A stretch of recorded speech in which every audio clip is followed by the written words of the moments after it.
Hello friends, welcome to my channel. आज हम बात कर रहे हैं लट लकार की, उस रहस्यमयी टॉपिक के बारे में जिसने लाखों प्रशंसकों के दिलों पर कब्जा कर लिया है। लट लकार को लेकर बहुत सारे सवाल हैं। आज हम उसे ही क्लियर करने के लिए यह क्लास लेकर आए हैं। वर्षों से प्रशंसक लट लकार की रचनात्मक प्रक्रिया के पीछे की सच्चाई को उजागर करने की कोशिश कर रहे हैं, लेकिन ऐसा लगता है कि जितना अधिक हम सीखते हैं, हमारे पास उतने ही अधिक प्रश्न होते हैं। और यह वही है जो आज हम तलाशने जा रहे हैं। जैसे जैसे हम लट लकार की दुनिया में गहराई से उतरते हैं, यह स्पष्ट हो जाता है कि उनके व्यक्तित्व और उनके काम में कितनी परतें हैं। तो आज हम उसे ही जानेंगे और सीखेंगे। तो चलिए बिना देरी किए शुरू करते हैं। तो सबसे पहले हम सीखेंगे लट लकार कहते किसे हैं और लट लकार की पहचान क्या होती है। तो लट लकार यानी प्रेजेंट टेंस। लट लकार को हिंदी में वर्तमान काल और इंग्लिश में प्रेजेंट टेंस कहते हैं। लट वर्तमाने लट यानी वर्तमान काल में लट लकार का प्रयोग होता है। क्रिया के जिस रूप से कार्य का वर्तमान समय में होना पाया जाता है, उसे वर्तमान काल कहते हैं। उसे वर्तमान काल कहते हैं। वर्तमान काल यानी लट लकार की पहचान होती है कि वाक्य के अंत में ता है, ती है, ते हैं, ते हो शब्द आते हैं, तो उसे लट लकार यानी वर्तमान काल का वाक्य कहते हैं। अब इसे हम लोग उदाहरण द्वारा सीखेंगे। तो उदाहरण है राम घर जाता है, यानी राम घर जाता है, तो लास्ट में क्या आया है? ता है आएगा, तो वह लट लकार का वाक्य होगा। तो इसका संस्कृत में वाक्य प्रयोग होगा रामः गृहं गच्छति। रामः गृहं गच्छति यानी राम घर जाता है। अब व्याख्या है, इस वाक्य में जाना क्रिया का प्रारंभ होना तो पाया जाता है, लेकिन समाप्त होने का संकेत नहीं मिल रहा है। जाना क्रिया निरंतर चल रही है, अतः यहाँ वर्तमान काल यानी प्रेजेंट टेंस है। तो इसमें जो लट लकार होता है उसमें क्रिया जारी रहती है। तो क्रिया सदैव अपने कर्ता के अनुसार ही प्रयुक्त होती है। क्रिया जिस पुरुष वचन तथा काल का होती है, क्रिया भी उसी पुरुष वचन तथा काल की ही प्रयुक्त होती है। यानी जब हम लोग हिंदी से संस्कृत में अनुवाद करेंगे, वाक्य का प्रयोग करेंगे, तो वहाँ पर जो क्रिया का प्रयोग किया जाता है वह पुरुष वचन और काल यानी समय के आधार पर प्रयुक्त किया जाता है। यह स्पष्ट ही किया जा चुका है कि मध्यम पुरुष में युष्मद शब्द त्वम के रूप में तथा उत्तम पुरुष में अस्मद शब्द अहम के रूप में ही प्रयुक्त होते हैं। शेष जितनी भी संज्ञा या सर्वनाम के रूप हैं, वे सब प्रथम पुरुष में ही प्रयोग किए जाते हैं।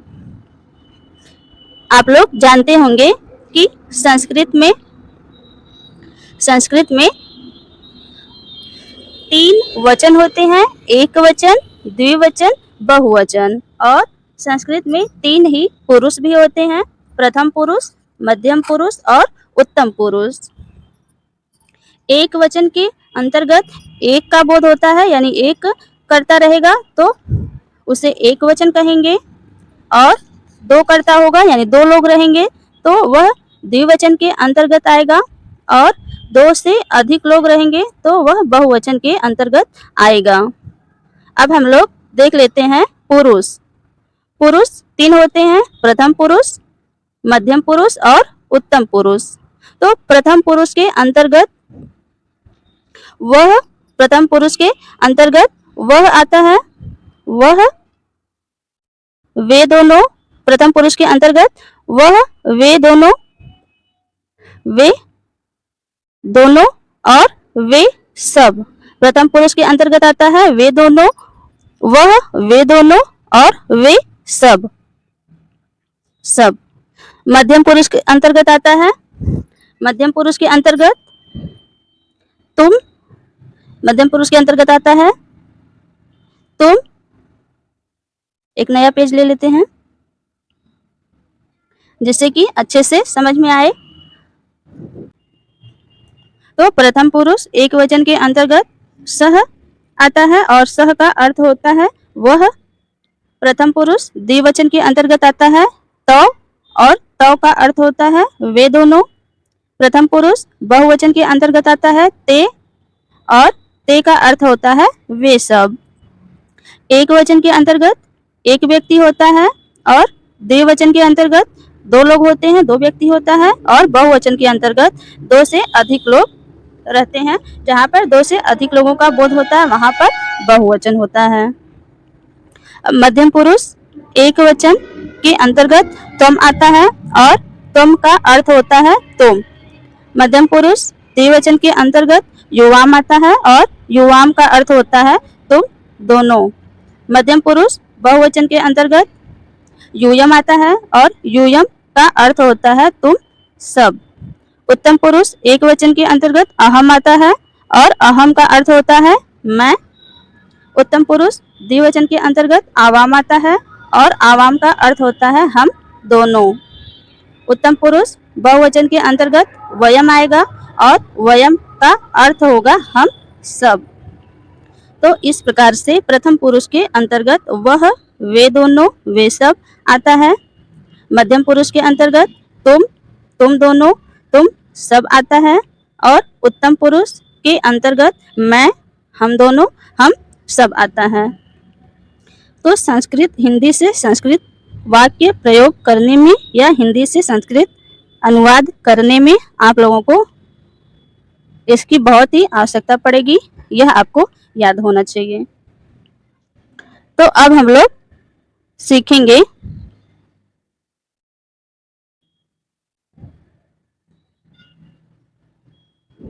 लट लकार यानी वर्तमान काल में धातु रूप की संरचना कैसे होती है। लट लकार में किसी धातु का रूप कैसे बनाया जाता है, अब हम लोग उसे सीखेंगे। तो लट लकार में जो धातु होती है उसके अंत में ती तह अंति सी थह थ आमि आवह आमह को जोड़कर धातु का रूप बनाया जाता है। तो यदि प्रथम पुरुष एक वचन बनाना रहेगा तो ती का प्रयोग करेंगे। प्रथम पुरुष द्विवचन बनाना रहेगा तो तह का प्रयोग करेंगे। प्रथम पुरुष बहुवचन बनाना रहेगा तो अंति का प्रयोग करेंगे। मध्यम पुरुष एक वचन बनाना रहेगा तो सी का प्रयोग करेंगे। मध्यम पुरुष द्विवचन थह, मध्यम पुरुष बहुवचन में थ का प्रयोग करेंगे। और उत्तम पुरुष एक वचन में आमी का प्रयोग होगा। उत्तम पुरुष द्विवचन में आवह का प्रयोग किया जाएगा, और उत्तम पुरुष बहुवचन में आमह का।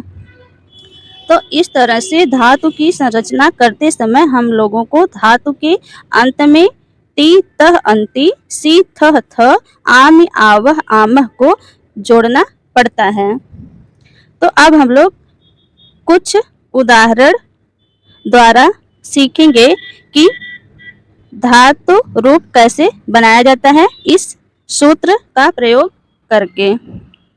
तो यहाँ पर हमने पठ धातु को लिया है, यहाँ पर हमने पठ धातु को ले लिया है।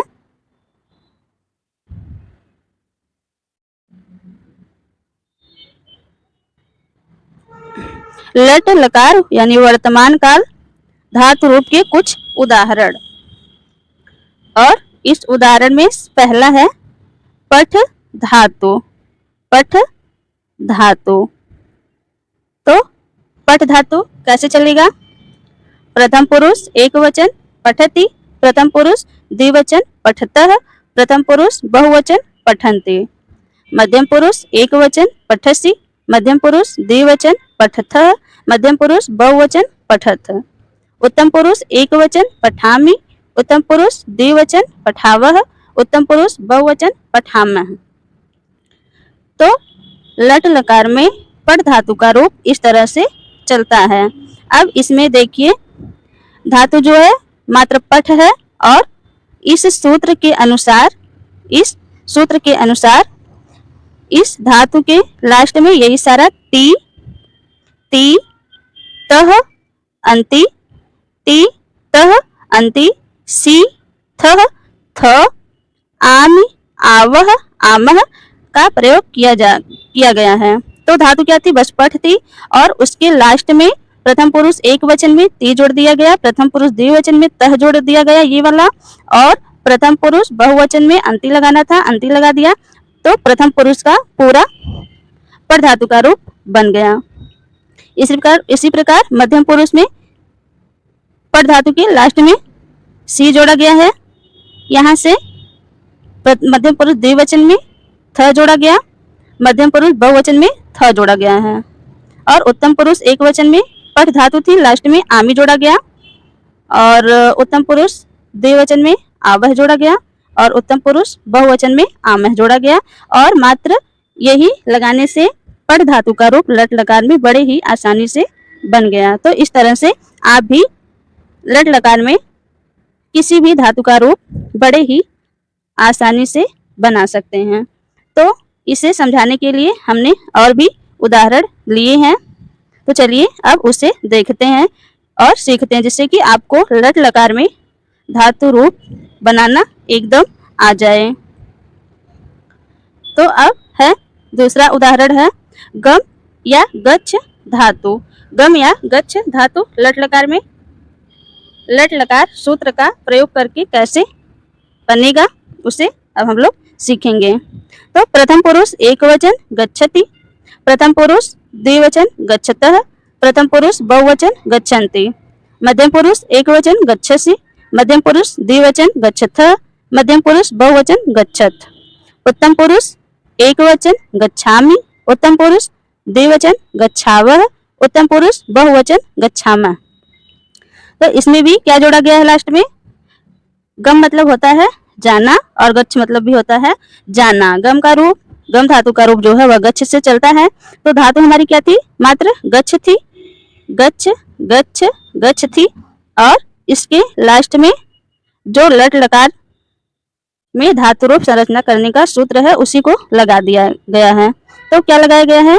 ती, तह, अंति, सी, थह, थ, ती, तह, अंति, सी, थह, थ, आमि, आवह, आमह, आमि, आवह, आमह। और इस तरह से गच्छ धातु का रूप लट लकार में पूरा बन गया। अब हम लोग देखेंगे उदाहरण नंबर 3। उदाहरण 3 क्या है? लिख धातु। लिख धातु का रूप लट लकार में यह कैसे बनता है तो इसे देखेंगे।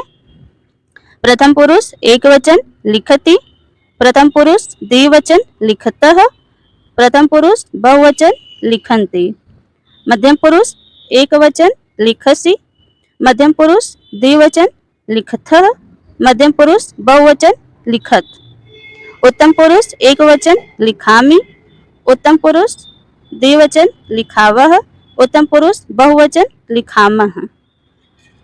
तो लिख धातु इस प्रकार से चलता है। और लिख मतलब होता है लिखना, लिख मतलब लिखना होता है। तो धातु हमारी क्या थी? लिख थी। धातु क्या थी? लिख थी। और इसके अंत में क्या जोड़ा गया है? ती, तह, अंति, सी, थह, थ, आमि, आवह, आमह। इसमें भी क्या जोड़ा गया? ती, तह, अंति, सी, थह, थ, आमि, आवह, आमह। तो इस तरह से लट लकार में धातु की संरचना होती है, धातु रूप बनाया जाता है। अभी उदाहरण नंबर 4 है, इसे भी लट लकार में हम लोग बना सकते हैं। तो प्रथम पुरुष एक वचन भवति, प्रथम पुरुष एक वचन भवति, प्रथम पुरुष द्विवचन भवतः, प्रथम पुरुष बहुवचन भवन्ति, मध्यम पुरुष एक वचन भवसि, मध्यम पुरुष द्विवचन भवथः, मध्यम पुरुष बहुवचन भवथ, उत्तम पुरुष एक वचन भवामि, उत्तम पुरुष द्विवचन भवावह, उत्तम पुरुष बहुवचन भवामः। तो इसमें भी भव, भू या भव मतलब होता है होना, भू या भव का अर्थ होता है होना, तो यहाँ पे भू या भव का जो धातु रूप होता है वह भव से चलता है। तो यहाँ धातु जो थी भव थी और उसके लास्ट में ती, तह, अंति, सी, थह, थ, आमि, आवह, आमह जोड़ करके भू धातु का रूप बनाया गया है लट लकार का सूत्र प्रयोग करके। तो आशा करती हूँ अब आप लोग लट लकार में किसी भी धातु का रूप बड़े ही आसानी से बना पाएंगे और आपसे किसी एग्जाम में धातु रूप नहीं छूटेगा। तो अब आप लोग, हमने यहाँ पे पठ धातु, गम धातु, लिख धातु और भू धातु का रूप करा दिया है। अब आप लोग खाद धातु, खाद धातु,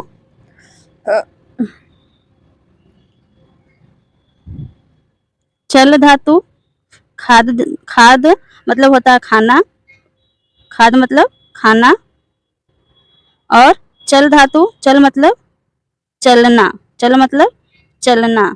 तो इन दो धातुओं का रूप आप स्वयं बनाइएगा इसी प्रकार से लट लकार का सूत्र प्रयोग करके। खाद धातु है तो इसके लास्ट में ती, तह, अंति, सी, थ, थ, आमि, आवह, आमह जोड़ के आप बनाइएगा और इसी प्रकार से चल धातु का रूप भी बनाइएगा और उसे कमेंट बॉक्स में कमेंट कीजिएगा। तो इसका एक बार हम बता देते हैं कि रूप क्या रहेगा। तो खाद का हो जाएगा खादति, खादतः, खादंति, खादसि, खादथः, खादथ, खदामि, खदावह, ख, वामः, चलति, चलतः, चलंति, चलसि, चलथः, चलथ, चलामि, चलावह, चलामः। तो इस तरह से इसका रूप चलेगा। इसे आप लोग खुद बनाइएगा और कमेंट बॉक्स में कमेंट कीजिएगा। तो अब हम लोग बढ़ते हैं आगे। आगे क्या है? लट लकार के वाक्य एवं उदाहरण। लट लकार के वाक्य और उदाहरण, यानी कि लट लकार में वाक्य का प्रयोग कैसे होगा उसका उदाहरण अब हम लोग सीखेंगे। तो प्रथम पुरुष एक वचन, लट लकार के प्रथम पुरुष एक वचन के अंतर्गत जो वाक्य आता है उसे हमने लिया है। तो पहला है वह पढ़ता है, वह पढ़ता है, लास्ट में ताहा आया है। इससे हम लोग समझ जाएंगे कि यह लट लकार का वाक्य है, लट लकार का वाक्य है। और पीछे अभी हम लोगों ने देखा कि जो लट लकार का वाक्य होता है उसका संस्कृत में अनुवाद करते समय कर्ता और क्रिया पता होना चाहिए और क्रिया का जो प्रयोग होता है वह कर्ता के अनुसार। यदि कर्ता प्रथम पुरुष में है तो क्रिया भी प्रथम पुरुष की लगेगी, कर्ता एक वचन में है तो क्रिया एक वचन की लगेगी, द्विवचन में है तो द्विवचन की लगेगी, यानी कि कर्ता के अनुसार ही क्रिया का प्रयोग किया जाता है।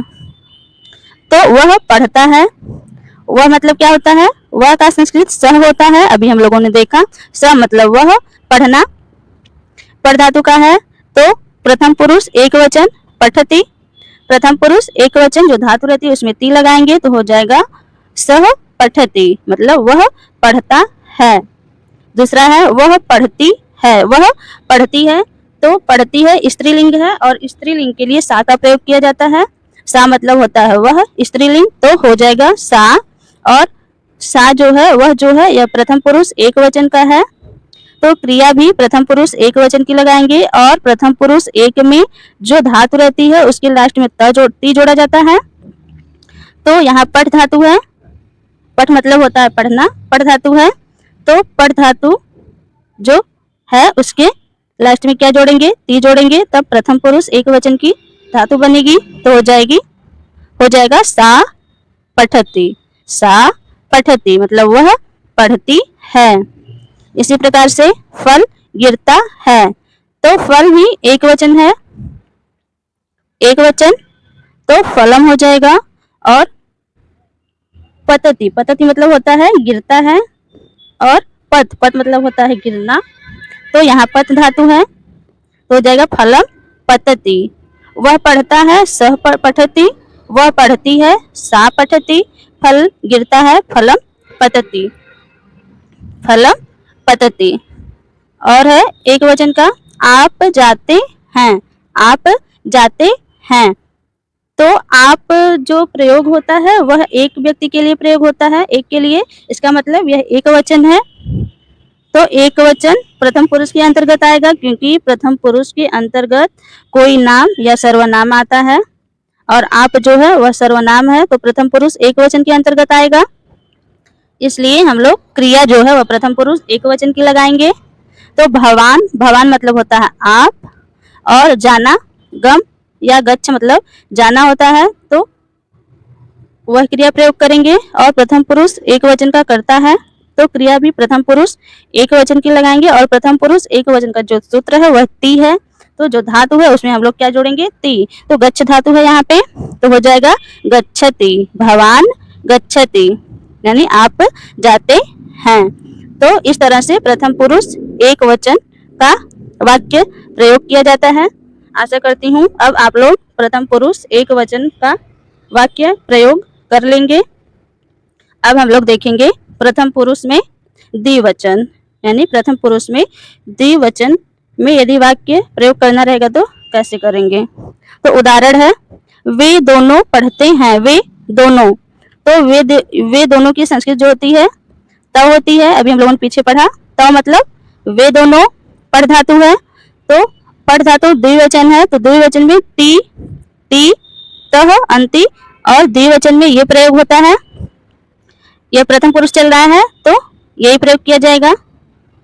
प्रथम पुरुष चल रहा है तो इसे प्रयोग करेंगे, तो हो जाएगा तो पठतः। तो मतलब वे दोनों और पढ़ते हैं, तो पठतः।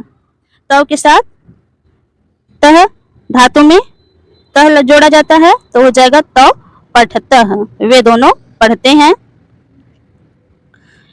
फिर दूसरा है, वे दोनों पढ़ती हैं, वे दोनों पढ़ती हैं, पढ़ती हैं यानी स्त्री का बोध हो रहा है, तो स्त्री के लिए वे दोनों के लिए ते का प्रयोग किया जाता है, तो हो जाएगा ते पठतः, वे दोनों। आप लोग जब भी देखें कि वे दोनों आया, दो का बोध हो रहा है, तो आप लोग समझ जाइए कि यह प्रथम पुरुष द्विवचन का है, और बस क्रिया में प्रथम पुरुष द्विवचन का सूत्र लगा दीजिए, क्रिया बन जाएगी और बड़े ही आसानी से आपका वाक्य भी पूरा हो जाएगा।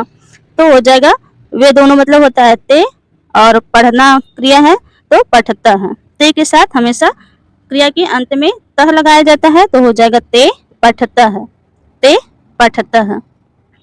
तीसरा है, दो फल गिरते हैं, दो फल गिरते हैं।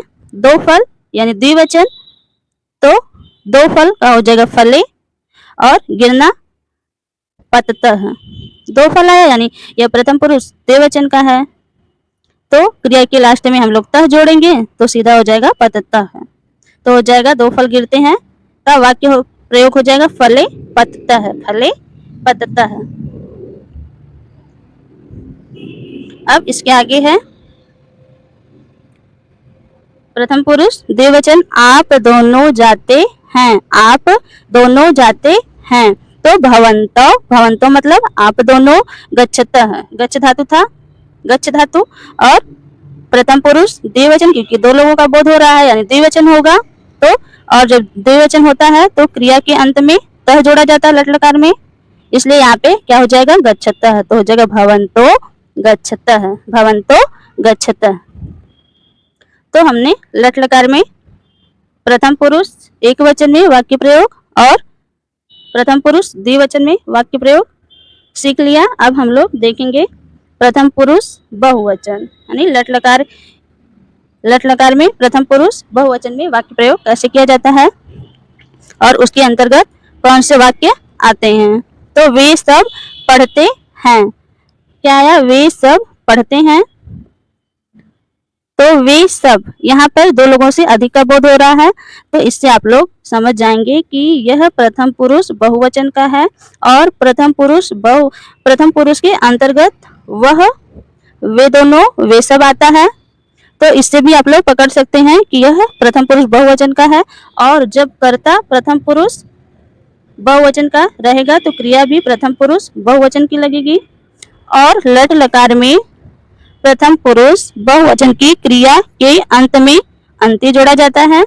प्रथम पुरुष बहुवचन की क्रिया के अंत में क्या जोड़ा जाता है, अंति। बस इतना ही आपको याद करना है कि क्रिया अगर प्रथम पुरुष कर्ता प्रथम पुरुष बहुवचन का है तो क्रिया भी प्रथम पुरुष बहुवचन की लगेगी। और क्रिया कैसे लगाएंगे, जो धातु रहेगी बस उसके अंत में अंति जोड़ देंगे। तो इसी का अब हम लोग प्रयोग करेंगे। तो वे सब, ते मतलब होता है वे सब, और पढ़ना पढ़ धातु है, लास्ट में अंति जोड़ेंगे तो हो जाएगा पठंती, ते पठंती। दूसरा है वे सब पढ़ती हैं, पढ़ती हैं तो स्त्रीलिंग का बोध हो रहा है, तो स्त्रीलिंग में ता मतलब होता है वे सब, ता मतलब वे सब, बहुवचन है तो क्रिया भी बहुवचन की लगेगी तो हो जाएगा पठंती। क्या हो जाएगा, पठंती, ता पठंती, यानी वे सब पढ़ती हैं। फल गिरते हैं, फल गिरते हैं तो गिरते हैं यानी बहुवचन है तो फल का हो जाएगा फलानी, फल का फलानी। और क्रिया के लास्ट में अंति जोड़ना है तो हो जाएगा पतंती, फलानी पतंती, फलानी पतंती। आगे है आप सब जाते हैं, आप सब जाते हैं तो भवंतः, भवंतः मतलब होता है आप सब, और ये जो आप सब है यह बहुवचन का है, प्रथम पुरुष बहुवचन का तो हो जाएगा गच्छन्ति। क्या हो जाएगा, गच्छन्ति, यानी धातु के अंत में अंति जोड़ेंगे तो हो जाएगा भवंतः गच्छन्ति। तो आशा करती हूँ आप लोगों को समझ में आ रहा होगा। कोई डाउट होगा तो उसे आप लोग कमेंट करके जरूर बताइएगा, जिससे कि उसमें हम सुधार कर सकें। आप लोग कमेंट करना मत भूलिएगा। तो प्रथम पुरुष कंप्लीट हो गया। अब हम लोग सीखेंगे मध्यम पुरुष। तो मध्यम पुरुष के अंतर्गत, मध्यम पुरुष के अंतर्गत आता है तुम दोनों और तुम सब। तुम दोनों, तुम सब। तुम की संस्कृति जो होती है वह तुम होती है, और तुम दोनों की संस्कृति युवाम होती है, और तुम सब की संस्कृति यूयम होती है। यह आपको याद होना चाहिए, तभी हम लोग वाक्य प्रयोग कर सकते हैं हिंदी से संस्कृत में। तो चलिए अब हम लोग लट लकार के मध्यम पुरुष को देखते हैं। तो मध्यम पुरुष उदाहरण है तुम पढ़ते हो, तुम पढ़ते हो तो तुम की संस्कृत तुम, पढ़ते हो मध्यम पुरुष एक वचन, और मध्यम पुरुष एक वचन में क्या लगता है क्रिया के अंत में सी। मध्यम पुरुष की धातु का जो रूप होता है उसके अंत में क्या लगता है सी, थ, क्या लगता है सी थ। एक वचन, द्विवचन, द्विवचन और बहुवचन, और बहुवचन। तो यदि कर्ता एक वचन का रहेगा तो क्रिया में के लास्ट में सी लगाएंगे, कर्ता द्विवचन रहेगा तो क्रिया के लास्ट में थ लगाएंगे, कर्ता बहुवचन रहेगा तो क्रिया के लास्ट में थ लगाएंगे। कर्ता को आपको पहचानना पड़ेगा कि वह किस वचन का है और किस पुरुष का है। तो चलिए अब देखते हैं। तुम पढ़ते हो, तुम पढ़ते हो तो तुम जो है वह प्रथम मध्यम पुरुष एक वचन के अंतर्गत आता है। क्रिया हम लोग मध्यम पुरुष एक वचन की लगाएंगे तो तुम मतलब होता है तुम, और पढ़ना का हो जाएगा एक वचन पठसी, तुम पठसी। फिर तुम दोनों पढ़ते हो, तुम दोनों, दो लोग आ गए, दो लोगों का बोध हो रहा है, इसका मतलब यह जो है मध्यम पुरुष द्विवचन का है। तो युवाम, युवाम मतलब होता है तुम दोनों, यानी मध्यम पुरुष द्विवचन का हो गया। तो क्रिया हम लोग किसकी लगाएंगे, मध्यम पुरुष द्विवचन की। तो क्रिया क्या हो रही है, पढ़ने की क्रिया हो रही है। पढ़ना किस निमित्त होता है, पठ मतलब होता है पढ़ना, यानी पठ धातु है, और मध्यम पुरुष द्विवचन है तो क्रिया, तो धातु में थ जोड़ेंगे। ये सब जो हम बोल रहे हैं उसे आप लोग ध्यान से सुनिएगा, तभी आप कर पाएंगे। तो मध्यम पुरुष द्विवचन है तो लास्ट में थ जोड़ेंगे तो क्या हो जाएगा पठथ, युवाम पठता, युवाम मतलब तुम दोनों, पठथ मतलब पढ़ते हो। फिर तुम सब पढ़ते हो, सब आया तुम सब, यानी मध्यम पुरुष बहुवचन का करता है। क्रिया क्या हो रही है, पढ़ने की हो रही है। तो पठ मतलब होता है पढ़ना, तो क्रिया जो है वह मध्यम पुरुष बहुवचन की लगाएंगे तो हो जाएगा यूयम मतलब तुम सब, और पठत मतलब पढ़ते हो, तो हो जाएगा यूयम पठत, यूयम पठत। आप ऐसे भी याद कर सकते हैं कि त्वम के साथ हमेशा सी लगाया जाता है, युवाम के साथ हमेशा थ लगाया जाता है, और यूयम के साथ हमेशा थ लगाया जाता है। कहाँ लगाया जाता है? क्रिया में। जो क्रिया हो रही होती है उस धातु के अंत में ये लगा दिया जाता है सी थ। तो आशा करती हूँ आप लोगों को समझ में ये भी आ गया होगा। अब हम लोग उत्तम पुरुष में चलेंगे। तो उत्तम पुरुष के अंतर्गत आता है मैं, हम दोनों, हम सब। उत्तम पुरुष के अंतर्गत जो कर्ता आता है वह आता है मैं, हम दोनों, हम सब। मैं जो है वह एक वचन का है, उत्तम पुरुष एक वचन, और हम दोनों उत्तम पुरुष द्विवचन, और हम सब उत्तम पुरुष बहुवचन। तो अहम मतलब होता है मैं, आवाम मतलब होता है हम दोनों, और वयम मतलब होता है हम सब। वयम मतलब होता है हम सब। तो अब हम लोग देखते हैं कि वाक्य में इसका प्रयोग कैसे होगा। तो उदाहरण है मैं पढ़ता हूँ। उदाहरण है मैं पढ़ता हूँ। तो अहम मतलब मैं, और यह उत्तम पुरुष एक वचन का है, तो क्रिया उत्तम पुरुष एक वचन की लगेगी।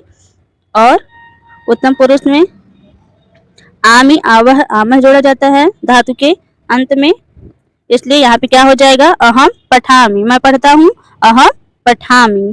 फिर हम दोनों पढ़ते हैं, हम दोनों, दो लोग आए, तो यह उत्तम पुरुष द्विवचन का हम आया, इसका मतलब उत्तम पुरुष है। दोनों आया, इसका मतलब द्विवचन है। ऐसे आप लोग तोड़ तोड़ के करेंगे तो आप लोग करना सीख जाएंगे। तो हम आया, इसका मतलब उत्तम पुरुष है। दोनों आया, इसका मतलब द्विवचन है।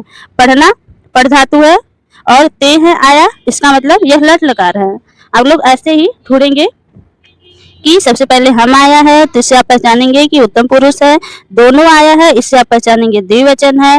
पढ़ना आया है, पढ़ते हैं, इसका मतलब पढ़ धातु है। और लास्ट में ते है आया है, इसका मतलब यह लट लकार का है।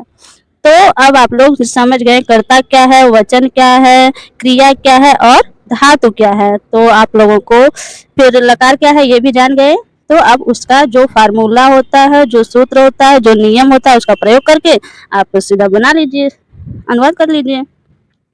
तो आवाम मतलब होता है हम दोनों, और पठावा पढ़ते हैं, तो हो जाएगा आवाम पठावा। हम दोनों पढ़ते हैं यानी आवाम पठावा है। हम सब पढ़ते हैं, हम आया, इसका मतलब उत्तम पुरुष है। हम आया, हमसे केवल आप पुरुष की पहचान कर सकते हैं कि उत्तम पुरुष है। अब सब आया, सब का मतलब कि बहुवचन है, तो आप लोग जान गए कि उत्तम पुरुष बहुवचन है। उसके बाद पढ़ना आया, और इससे क्या पता चलेगा कि धातु क्या है, यानी पढ़ना, पढ़ने की धातु है, पढ़ धातु है। फिर आगे बढ़ेंगे तो ते है आया है, इसका मतलब कि यह लट लकार है। तो आपको पुरुष भी पता चल गया, वचन पता चल गया, धातु पता चल गई, लकार पता चल गया। अब बस अनुवाद करना है, वाक्य प्रयोग करना है, तो उसको आप कर लीजिए। तो हम सब, वयम मतलब होता है हम सब, वयम मतलब हम सब। और क्योंकि क्रिया जो है, कर्ता जो है, यह उत्तम पुरुष बहुवचन का है, तो क्रिया हम लोग उत्तम पुरुष बहुवचन की लगाएंगे। और उत्तम पुरुष बहुवचन में जो सूत्र होता है वह आमह होता है। तो क्रिया आपको पता ही है कौन सी क्रिया है, क्रिया के लास्ट में आमह जोड़ दीजिए, बस हो गया। तो हो जाएगा वयम पठामह, यानी हम सब पढ़ते हैं, वयम पठामह। तो इस तरह से लट लकार में वाक्य का प्रयोग किया जाता है। तो आशा करती हूँ आपको अब वाक्य प्रयोग करना यानी हिंदी से संस्कृत में अनुवाद करना आ गया होगा। पूरी तरह से आप सीख गए होंगे। अब आपसे इस प्रकार के सवाल नहीं छूटेंगे। वीडियो पसंद आ रही हो तो वीडियो को लाइक कर दीजिए, अपने दोस्तों में भी शेयर कर दीजिए। और अभी तक आपने चैनल को सब्सक्राइब नहीं किया है, चैनल पर नए हैं, तो चैनल को भी सब्सक्राइब कर लीजिए। कोई डाउट हो तो उससे भी आप कमेंट करके जरूर बताइएगा। तो अब है आगे क्या है, युष्मत तथा अस्मत के रूप स्त्रीलिंग तथा पुल्लिंग में एक समान ही होते हैं। यह नोट है, युष्मत तथा अस्मत के रूप स्त्रीलिंग तथा पुल्लिंग में एक समान ही चलते हैं। दूसरा है वर्तमान काल की क्रिया के आगे अस्म जोड़ देने पर, जो वर्तमान काल की क्रिया होती है उसके आगे अस्म जोड़ देने से, अस्म जोड़ देने पर वह भूतकाल की हो जाती है। भूतकाल मतलब बीता हुआ कल, और संस्कृत में भूतकाल को लंग लकार कहा जाता है, भूतकाल को लंग लकार, और इंग्लिश में इसे पास्ट टेंस कहते हैं। तो यही यहाँ पे कह रहा है कि वर्तमान काल यानी लट लकार की क्रिया के आगे यदि आप लोग अस्म जोड़ देंगे तो वह लंग लकार यानी भूतकाल की क्रिया बन जाएगी। जैसे उदाहरण है रामः गच्छति, रामः गच्छति यानी राम जाता है। और यह जो है यह वर्तमान काल यानी लट लकार का वाक्य है। यदि इसका आपको लंग लकार में प्रयोग करना होगा, लंग लकार बनाना होगा यानी भूतकाल में बनाना होगा, तो कैसे बनाएंगे? तो रामा गच्छति अस्म यानी कि जो लट लकार का आपने वाक्य बनाया था उसके बाद लास्ट में अस्म जोड़ देंगे तो वह लंग लकार का वाक्य बन जाएगा। तो रामा गच्छति अस्म का मतलब हो जाएगा राम गया था, यानी काम हो चुका, राम गया था, तो भूतकाल। इस प्रकार से आप लट लकार से लंग लकार यानी भूतकाल में बना सकते हैं। अब आगे है लट लकार में अनुवाद और लट लकार के वाक्य। तो यहाँ पे हमने कुछ मिश्रित लट लकार के वाक्य और उसका अनुवाद लिया है, तो इसे भी देख लेते हैं, जो कि बहुत ही महत्वपूर्ण है, अक्सर एग्जाम में पूछे जाते हैं। तो पहला है अहम पठामी। अहम पठामी का संस्कृत होगा मैं पढ़ रहा हूँ, मैं पढ़ रहा हूँ। अहम मतलब मैं, पठामी मतलब रहा हूँ, पढ़ रहा हूँ, तो हो जाएगा अहम पठामी यानी मैं पढ़ रहा हूँ। दूसरा है अहम खादामी। अहम मतलब मैं, खादामी मतलब खा रहा हूँ, तो हो जाएगा मैं खा रहा हूँ। अहम खादामी का हिंदी होगा मैं खा रहा हूँ। तीसरा है अहम वदामी। वह अहम वदामी, अहम मतलब मैं, वदामी मतलब बोल रहा हूँ, तो अहम वदामी मतलब मैं बोल रहा हूँ। चौथा है तुम गच्छसि। तुम मतलब तुम, गच्छसि मतलब जा रहे हो, तो हो जाएगा तुम गच्छसि यानी तुम जा रहे हो। पांचवा है सह पठति। सह पठति, सह मतलब वह, पठति मतलब पढ़ता है। स का प्रयोग कहाँ होता है? जहाँ पुरुष का बोध होता है। यदि स्त्री का बोध होगा तो वहाँ पे सा आ जाएगा, तो यदि स्त्री रहेगी तो हो जाएगा सा पठति, वह पढ़ती है। यहाँ पे क्या है? स पठति, तो हो जाएगा वह पढ़ता है। छठा है तो पढ़ता है। तो मतलब वे दोनों, पढ़ता है मतलब पढ़ते हैं, तो पढ़ता है वे दोनों पढ़ते हैं। ते पठन्ति, ते मतलब वे सब, पठन्ति मतलब पढ़ते हैं, ते पठन्ति मतलब वे सब पढ़ते हैं, वे सब पढ़ते हैं। आठवां है युवाम वदथ। युवाम वदथ, थ का कहाँ प्रयोग होता है? युवाम के साथ। तो युवाम मतलब तुम दोनों, वदथ मतलब बताते हो, वद मतलब बोलना होता है, तो वदथ यानी बताते हो या बोलते हो, तो हो जाएगा युवाम वदथ मतलब तुम दोनों बताते हो। नौवां यूयम वदथ। यूयम मतलब तुम सब, यूयम मतलब तुम सब, और यूयम के साथ हमेशा क्रिया के लास्ट में, धातु के लास्ट में थ जोड़ा जाता है, तो हो जाएगा यूयम वदथ मतलब तुम सब बताते हो या बता रहे हो। आवाम छिपावह। आवाम छिपावह मतलब हम दोनों फेंकते हैं, छिपावह मतलब फेंकते हैं, तो आवा मतलब हम दोनों, छिपावा मतलब फेंकते हैं, तो हो जाएगा हम दोनों फेंकते हैं। 11वां है वयम सत्यम कथामह। वयम सत्यम कथामह, वयम मतलब हम सब, सत्यम मतलब सत्य, कथामह मतलब कहते हैं, कथामह मतलब कहते हैं, तो वयम सत्यम कथामह यानी हम सब सत्य कहते हैं। तो इस प्रकार से आज की क्लास में हम लोगों ने लट लकार से संबंधित सब कुछ देखा और सीखा।